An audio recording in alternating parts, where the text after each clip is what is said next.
Sir నమస్తే అండి. నమస్తే. మారుతున్న సమాజంలో రకరకాల కల్చర్స్ తెర మీదకొస్తూ ఉన్నాయి. ఇంతకుముందు హాస్టల్స్‌లో ఉండేవారు పిల్లలు. ఆ హాస్టల్ ఫుడ్ పడట్లేదనో, లేపోతే ఇంకో కారణాలు చెప్పి పీజీస్ అంటూ వచ్చారు. కొన్ని సందర్భాల్లో మనకు మనం కూడా వంట చేసుకోవచ్చు. అది దాటి ఇదంతా ఎందుకు? ఒక నలుగురం కలిసి ఉన్నామనంటే రెంట్ పే చేసుకొని, కరెంట్ బిల్ కట్టుకొని, ఈ మధ్య వాషింగ్ మిషన్‌లు ఇవన్నీ కూడా మనకి రెంట్‌కే వస్తున్నాయి. నెలకొక 500 ఇస్తే ఇవన్నీ ప్రొవైడ్ చేస్తారు మనకి. వాషింగ్ మిషను, మిక్సీ ఇవన్నీ గూడా. సో, కొనుక్కోవాల్సిన అవసరం కూడా లేదు. ఇలాంటిదేదో పెట్టుకో ఒక నలుగురు అమ్మాయిలు వంట చేసుకొని తింటే కాస్త ఆరోగ్యకరంగా ఉంటాం కదా! అండ్ పేరెంట్స్ వచ్చినప్పుడు కూడా కాస్త ఫ్రీగా ఉంటారు. హాస్టల్స్‌లో అలౌ చేయరు కదా! అవును. ఇదన్నీ దాటుకుపోయి ఇప్పుడు ఓన్లీ అమ్మాయిలే ఎందుకు, అమ్మాయిలు, అబ్బాయిలు కలిపి ఉంటే ఇంకా సుఖం కదా! ఇక్కడికొచ్చాం మనం. అయితే ఈ కో లివింగ్ పేరిట 750,00,00,000 వరకు మార్కెట్ జరుగుతోందంటండి. అంటే అది తప్పేం కాదు. హ్మ్. నిజానికంటే కలిసి ఉండటం అనే దానిలో ఇబ్బంది ఉంటుంది అని అనుకోవక్కర్లేదు. అందరూ ఇబ్బందికరంగా ఉండరు. ఆడపిల్లల్లో కూడా ఇబ్బంది పెట్టేవాళ్ళు ఉంటారు. ఇంటర్నల్‌గా హ్మ్. మగపిల్లల్లో కూడా ఇబ్బందులు పెట్టేవాళ్ళు డెఫినెట్‌గా ఉంటారు. కలిసి ఉన్న వాళ్ళందరూ ఒకళ్ళనొకళ్ళు ఇబ్బంది పెట్టుకుంటారు అనేది థియరీ కాదు కానీ, ఇది ఒక ఓపెనింగ్ ఉంది. ఒక ఔట్‌లెట్ ఉంది. ఇది ఉండటానికి అంటే దీనికంటే కూడా సీరియస్‌గా పట్టించుకోవాల్సింది దేశంలో సింగిల్స్ పెరుగుతున్నారు. అవును. అంటే ఈ వివాహము అనే స్ట్రక్చర్‌లోకి వెళ్ళటానికి ఇబ్బంది పడుతున్నారు. ఇబ్బంది పడుతూ ఏదో రకంగా బతికేద్దాం అనేటువంటి మూడ్‌లోకి వెళ్ళిపోయింది ప్రపంచం. ఈ మధ్య చంద్రబాబు నాయుడు గారు పదే పదే చెప్తున్నాడు. మీరు పెళ్ళిళ్ళు చేసుకోండి. లేకపోతే అదేది నలుగురిని కనండి, ఐదుగురిని కనండి, మూడో బిడ్డని కంటే నేను సంక్షేమ 30,000 పథకాలు కూడా ఇస్తాను. ప్రవేశపెడుతున్నారు. మూడో బిడ్డని కంటే 30,000 ఇస్తాను. హ్మ్. ఇలాంటివేవో చెప్తున్నాడాయన. చెప్తున్నాడు కానీ నిజానికి పెళ్ళిళ్ళు శాతం తగ్గింది. హ్మ్. ఇది నిజం. ఇది మనకి ఈ మ్యారేజ్ ఫంక్షన్ హాల్స్ వాళ్ళు కూడా సఫర్ అవుతున్నటువంటి పరిస్థితి. గతంలో లాగా పెళ్ళిళ్ళు వేగం జరగటం లేదు అంటున్నారు వాళ్ళు. నిజానికి పెళ్ళిళ్ళు చేసుకునే పరిస్థితి ఉన్నప్పటికీ చేసుకోవడానికి భయపడుతున్నారు అనేది వాస్తవం. అంటే అయితే చంపేస్తున్నారు, లేతే చచ్చిపోతున్నారనే భయం ఇరు వర్గాల్లోనూ ఉంది. అంటే అది ఒకటి అంటే అసలు దాన్ని ఆ స్ట్రక్చర్ మీద భయం ఉంది. హ్మ్. అంటే ఒక మనిషితో కలిసి ఉండటం అనేది ఇబ్బంది కాదు. కానీ ఆ స్ట్రక్చర్‌లోకి వెడితే దానిలో నుంచి బయటపడటం అనేది చాలా రిస్క్. అది భయపడుతున్నారు. అంటే కోర్ట్‌కెళ్ళాలి, అది వాయిదాలు తిప్పుతారు. హ్మ్. అదొక టార్చరు. మధ్యలో ఈ 2 కుటుంబాల మధ్య పంచాయతీలు జరుగుతాయి. పైగా పెళ్ళికి బోలెడు డబ్బులు ఖర్చు పెట్టాలి. ఈ డబ్బులు వెనక్కి రావు. ఎవరివ్వాలి అనేది అదొక పంచాయతీ. దానికొక సెటిల్మెంట్లు, గొడవలు. సరే ఇంత ఇవ్వరు, ఇంత ఇస్తారు. కట్నం ఇవ్వాలి. ఆ కట్నం వెనక్కొస్తుందో రాదో తెలీదు. దానికోసం మళ్ళీ కోర్ట్‌కెళ్ళాలి. ఈ గందరగోళం అంతా అవసరమా జీవితానికి? నిలబడుతుందో లేదో తెలియని పెళ్లి మీద ఇంత డబ్బులు ఇన్వెస్ట్ చేయడం అవసరమా? అనే మూడ్‌లోకి వెళ్ళిపోతున్నారు. వెళ్ళిపోయి ఈ గొడవ ఎందుకు? ఏదో మన బతుకు మనం బతుకుదాం.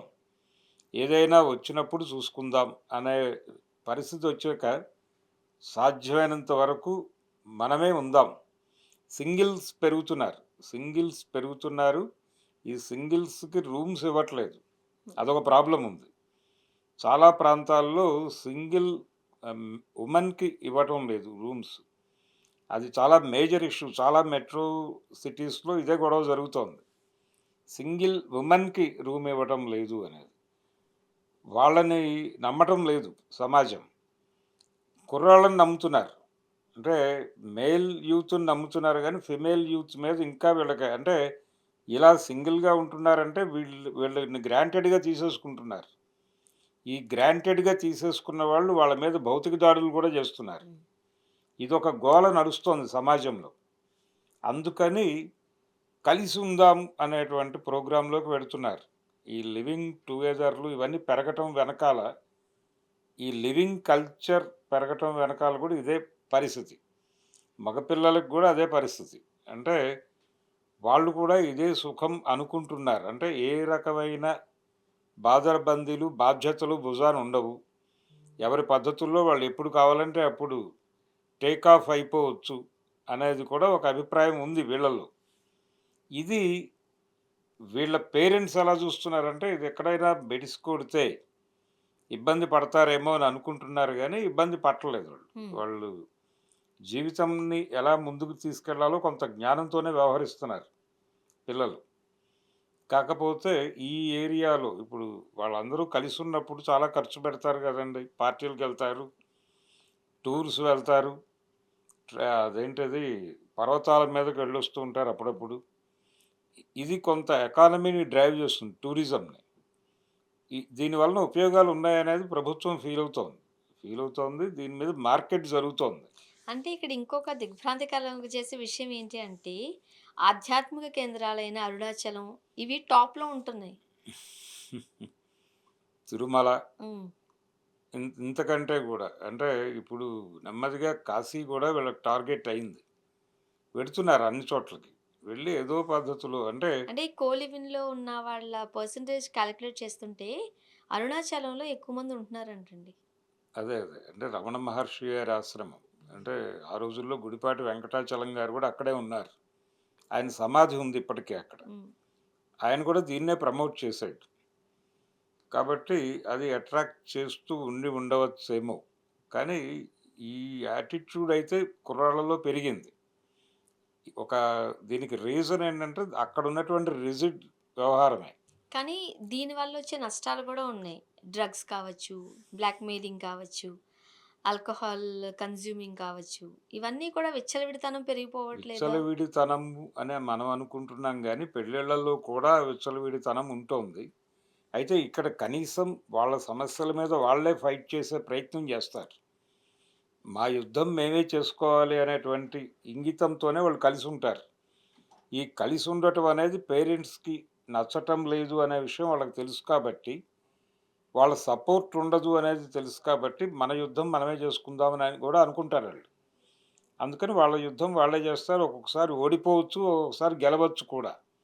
కానీ వాళ్ళకొక సాటిస్ఫాక్షన్ ఉంటుంది. మన జీవితం మన కంట్రోల్‌లో ఉంది అని.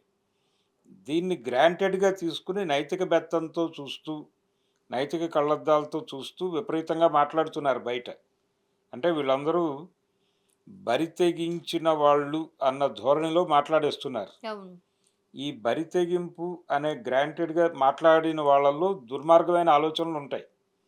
అంటే వాళ్ళని గ్రాంటెడ్‌గా తీసేసుకున్న తర్వాత వీళ్ళు దాన్ని అడ్వాంటేజ్‌గా తీసుకొని ముందుకడుగేస్తారు. అంటే మన భారతీయ సంస్కృతి సాంప్రదాయాల్లో భాగంగా పెళ్ళికి ముందే అబ్బాయిలతో కలిసి ఉండడం, పెళ్ళికి ముందే రిలేషన్స్‌లో ఉండడం, ఈ కోలివిన్స్ ఇవన్నీ అనేది కరెక్ట్ కాదు. కాస్త జాగ్రత్తగా ఉండాల్సిన అవసరం ఇద్దరికీ ఉంది. అమ్మాయిలకి ఉంది, అబ్బాయిలకి ఉంది. ఉంది. కానీ అలా బతికేస్తున్నటువంటి వాళ్ళని దూరం నుంచి చూస్తూ నైతికంగా మాట్లాడే వాళ్ళల్లో ఒక దుర్మార్గపు లక్షణాలుంటాయి. వాళ్ళు ఆ మాటలు మాట్లాడుతున్నారంటేనే వాళ్ళని గ్రాంటెడ్‌గా చూస్తున్నారు అని అర్థం. అంటే వాళ్ళని దిగజారిన వాళ్ళుగా చూస్తారు వీళ్ళు. అవును. చూసి దాన్ని అడ్వాంటేజ్‌గా తీసుకొని వీళ్ళు ఒక అడుగేస్తారు ఎవరు క్యారెక్టర్‌ని చూడకుండా. జడ్జ్ చేస్తూ ఉంటారు. నో. క్యారెక్టర్ జడ్జ్‌మెంట్ చేస్తారని కూడా నేను అనుకోవడం లేదు. హ్మ్. క్యారెక్టర్ జడ్జ్‌మెంట్ చేసినా పెద్ద తప్పేం కాదు. వాళ్ళు బరి తెగించిన వాళ్ళు అని వీళ్ళొక అభిప్రాయానికొచ్చేసి, వీళ్ళు చాలా గొప్పవాళ్ళని వీళ్ళు అనుకుంటూ ఉంటారు కదండీ! అనుకుంటూ చుట్టూ చూసి ఎవరు చూడటం లేదనుకుంటే వీళ్ళు అడ్వాంటేజ్‌గా వెళ్ళిపోయి వాళ్ళ మీద చెయ్యేసేదాకా వెళ్తారు. ఇది ప్రమాదం. అందుకని ఈ నైతిక ప్రవచనాలు చెప్పే వాళ్ళ పట్ల అప్రమత్తంగా ఉండాల్సిన అవసరం అయితే ఉంది. కాన్షియస్‌గా. వీళ్ళు వాళ్ళేదో అలా బతికేస్తున్నారు, ఇలా బతికేస్తున్నారు అని ఎవరైతే మాట్లాడాడో వాడు ప్రమాదం. వాళ్ళు డెఫినిట్‌గా ఎక్కడో ఒక చోట అడ్వాంటేజ్ తీసుకొని ఒక అడుగు ముందుకేసే అవకాశం ఉంటుంది. మరలా అనుకుంటే కోలివిన్‌లో ఉండి, గొడవలు పెట్టుకొని పోలీస్ స్టేషన్‌ల వరకొస్తున్న జంటలు కూడా చాలానే ఉన్నాయి. ఉండొచ్చు. అంటే వాళ్ళ గొడవలు వాళ్ళు హ్యాండిల్ చేసుకోగలరు. వాళ్ళు ఆ యుద్ధం వాళ్ళు చేసుకోగలరు. ఈ కనిపించని యుద్ధాలు చాలా జరుగుతాయి. ఇప్పుడు మీరు కలిసి ఉండమంటారా? ఉండకూడదంటారా? ఉండటం తప్పేం గాదు. ఉన్నవాళ్ళందరూ దుర్మార్గులు గాదు. వాళ్ళు చీప్ వాల్యూస్‌తో ఉన్నవారు కాదు. హ్మ్. వాళ్ళ పర్సనల్ ఎథిక్స్ ఏవో వాళ్ళకుంటాయి. ఆ పర్సనల్ ఎథిక్స్ లేవని అనుకునే వాళ్ళు అడ్వాంటేజ్ తీసుకుంటారు. కాబట్టి వాళ్ళ పట్ల జాగ్రత్తగా ఉండి, వాళ్ళ బతుకుల్లో వాళ్ళు బతుకుతూ, అక్కడ కూడా జీవితం అనేది నిరంతర యుద్ధమే. ఇప్పుడు అవతల ఒక మేల్‌తో వీళ్ళు నడవాలి. ఆ మేల్ చావనిస్టిక్ ఐడియాలజీ అతనిలో ఉంటే వాడు ఏ క్షణమైనా ప్రమాదకరంగా మారే అవకాశం ఉంది. కాబట్టి నిరంతరం యుద్ధంలో ఉన్నాం మనం. ఒక రిలేషన్‌లో ఉన్నాము అంటేనే యుద్ధంలో ఉన్నామని అనుకోవడం. లెక్క. అనుకోవాలి. అనుకోగలిగితే నడుస్తుందది. అంటే ఏ క్షణమైనా సరే గెంటేసి బయటికెళ్ళిపోయి, నీ జీవితాన్ని నువ్వు ప్రొటెక్ట్ చేసుకోగలవా లేదా? ఆ కాన్ఫిడెన్స్ ఉన్నప్పుడు మాత్రమే రిలేషన్‌లోకెళ్ళాలి. లేకపోతే బేలగా గనక రిలేషన్‌లోకి వెళ్తే చచ్చిపోతారు.